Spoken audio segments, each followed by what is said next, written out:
তাহলে বুখারী শরীফ লেখা হইলো মাযহাব যারা মানতো তাদের নাম দিয়া, আপনি হঠাৎ বলতেছেন মাযহাব বেদাত।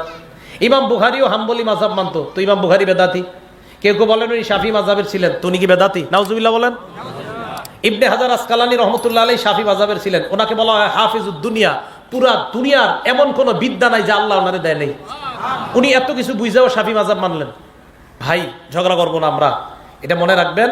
হানাফি সংকলন মানা, শাফি সংকলন মানা, মালিকি সংকলন মানা, হাম্বলি সংকলন মানা, এটা নতুন কোনো জিনিস নয়। সাধারণ মানুষ যেন একটা জিনিসকে সুন্দরভাবে মানতে পারে, এরকম একটা সংকলনের নাম হলো মাযহাব।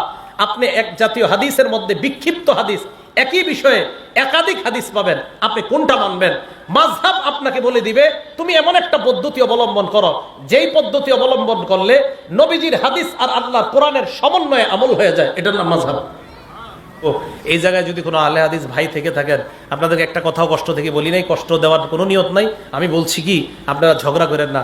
মাযহাবি ভাই যারা আছি, লামাযহাবি যারা, কেউ কারোর সাথে ঝগড়া করেন না। দেখেন এই মুস্তাহাব জিনিসগুলা নিয়ে আমাদের মাঝে ঝগড়া হইতেছে। হাত এইভাবে উঠানো, এতটুকু উঠানো, এতটুকু উঠানো, এক এক ইমামের নিকট মুস্তাহাব, কোনো ওয়াজিব বিষয় না। হাত এইভাবে বাঁধা, এইভাবে বাঁধা, এইভাবে বাঁধা, এক এক ইমামের নিকট মুস্তাহাব। এখন বলতে পারেন হুজুর আপনি কি করেন? আমি এটা করি কানের পর্যন্ত। কেন? ইমাম আবু হানিফা রহমতুল্লাহ আলাইহির মাযহাব আমি মানি, হানাফি সংকলন, হানাফি সংকলন মানি আমি, হানাফি সংকলন মানি। ইমাম বুখারী শরীফের হাদিসগুলা কি আবিষ্কার করছে না সংকলন করছে? তাহলে ইমাম বুখারীর সংকলন, চলে আসা জিনিস সংকলন। ইমাম মুসলিম চলে আসা জিনিস সংকলন করছেন, ইমাম নাসাই চলে আসা জিনিস সংকলন করছেন। হানাফি মাযহাব ইমাম আবু হানিফা 40 জনের একটা ফিকহি বোর্ড দিয়ে চলে আসা কোরআন সুন্নাহকে একটা সংকলন করে রূপদান করছেন। তাহলে কোরআন সুন্নাহর সংকলন এটা নতুন কোনো ধর্ম না, চলে আসা জিনিসকে লিপিবদ্ধ করা। বুখারী শরীফ নতুন কোনো ধর্ম না, চলে আসা জিনিস লিপিবদ্ধ করা। মুসলিম শরীফ নতুন কোনো ধর্ম না, চলে আসা জিনিস লিপিবদ্ধ করা।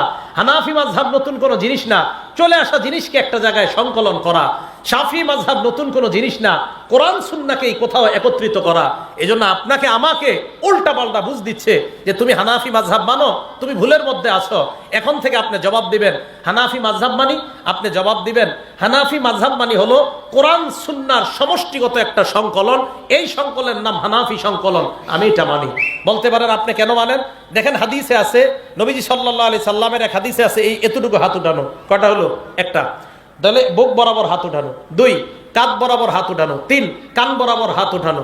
এখন আপনি আমারে বলতে পারেন আপনি হানাফি সংকলন কেন মানেন? আমি মানি এই কারণে, 1 নাম্বার বুক বরাবর, 2 নাম্বার কাঁধ বরাবর, 3 কান বরাবর। তাহলে নবীজি কয়টা কথা বলছে? 3টা। এখন আমি দেখলাম সর্বশেষ সীমানা হলো কান। এখন এই কান পর্যন্ত আনলে দেখেন তো বুকের উপর হাত উঠে কিনা, কাঁধের উপর উঠে কিনা? তাহলে কান পর্যন্ত আমল করলে নবীর 3 হাদিসের উপর আমল হয়ে যায়। এখানে 1 হাদিস আমল হয়, 2 হাদিস বাদ যায়। কাঁধ বরাবর 2 হাদিসের উপর আমল হয়, 1 হাদিস বাদ যায়। কান বরাবর 3 হাদিসের উপর আমল হয়ে যায়, এটাকেই হানাফি সংকলন বলা হয়।